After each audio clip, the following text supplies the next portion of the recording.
Nasikia Speed anakuja Kenya. So saizi niko tu na ambition moja, kunywa Speed. But before tunywe Speed, wacha niwapatie transformation. Nikiendeleanga kuwapatia transformation, acha niwaguzie ka story kiasi kuhusu the most worth days za kwenda kwa baba. Number 1, kujaribu baba mgeni on a special occasion. Maybe inaweza kuwa wedu ama inaweza kuwa graduation. So uko zile za babangu ameshikana, acha nijaribu baba mwingine naonanga akiwa ametulia. My guy, unataka kwenda graduation ama wedo na kipara?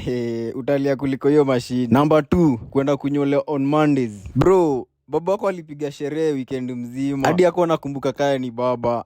So nakwambia ile hangover ko nayo, utalia kuliko hiyo machine. Last but not least, 25th of December na 1st January. Hizi nazo tutongelele in details siku ingine. Juu leo kazi ilikuwa tu moja, kutransform customer wa me from this to this. Bro, and that's how you go from a 0 to 10 with Baba Islando mazi. Don't forget to book your appointment. Na vile mi usema, clippers don't cut hair, babas cut hair. Baba ni mjamo.